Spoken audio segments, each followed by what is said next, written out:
I'm Colin and this is my wife EJ. We're the parents of 2 little girls, Faith who's 2.5 and Shalome who's 11 months old now.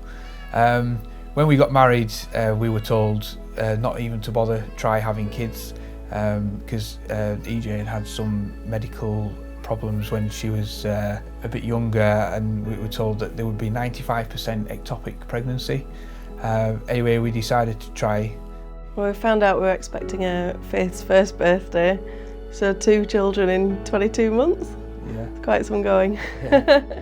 We went to the hospital at 20 weeks, all excited to find out the sex of the baby, and we received some pretty tragic news. They said that it was alobar holoprosencephaly, and that the brain basically hadn't formed into 2 hemispheres and was just one solid mass, and just said she's incompatible with life. We're sorry. We're really sorry. We're really just sorry. Kept repeating himself. We're really sorry. We're really sorry. And I just said, well, I mean, we just held at each other's hand, and no tears at that point, just an absolute stunned shock, I think. And then you turned to me and said, they're saying that's it. Yeah. They're saying it's finished, it's over.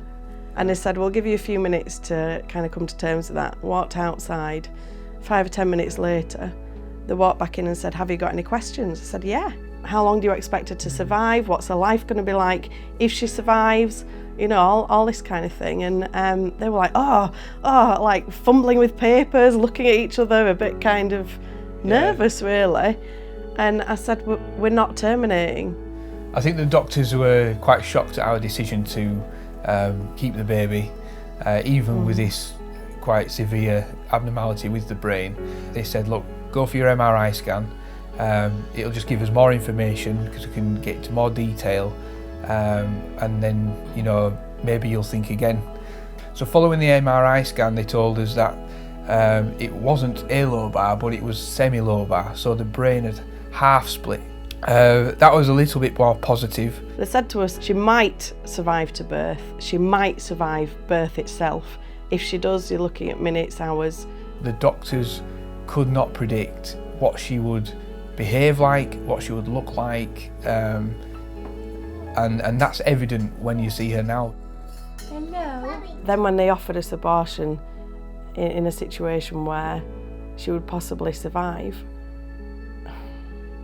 again, that's very difficult. I can see why people want an out, but I could have aborted in that first situation and not seen this process through, not seen that change in diagnosis, and not have a beautiful girl in front of us now that is enriching our lives and opening up our world.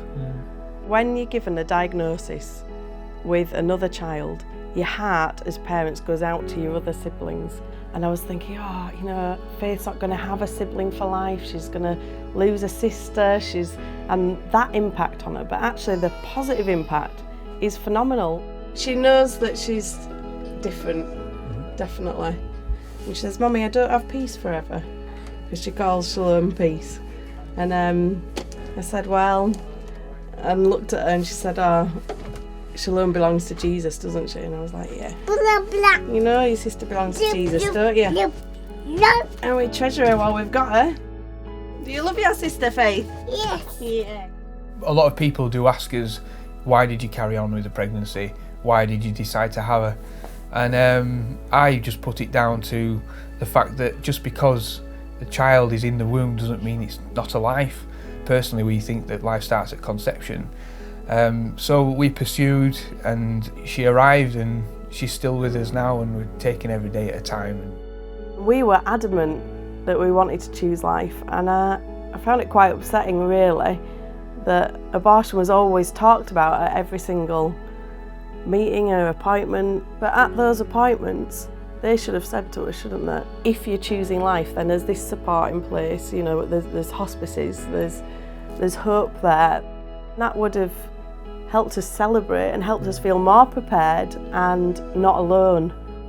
It's like the Shalomes in our world are shunned from society, and that breaks my heart, because the amount of joy that she brings to us and the amount that she is teaching us and the amount she is changing the world through her disability is phenomenal. Yeah. But that was shoved aside because of the diagnosis. Yes, you are.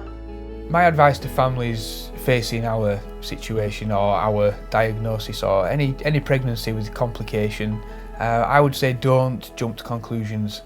Find out what support there is available with a child with needs. There are organisations that come and volunteer at our house, look after Shalome, and also Faith when she needs it. We believe that God has a purpose for everyone, even Shalome. And whatever Shalome's purpose is on this earth, we don't know. We hope that, you know, she will minister into the lives of people that either we will or won't meet, but she'll have a big impact. She could live for 8 or 10 years, but she could pass away in her sleep, pain-free tonight. So we just count every day a blessing. She absolutely lights up. You know, she craves to be held and to be touched, and she comes alive with that. You look at her in her eyes and she just, her whole body just lights up with a smile, doesn't it? Yeah. And it just brings that realisation back of, in the 11 months we've had her for, she's made a bigger difference in her life than what most people do in 70.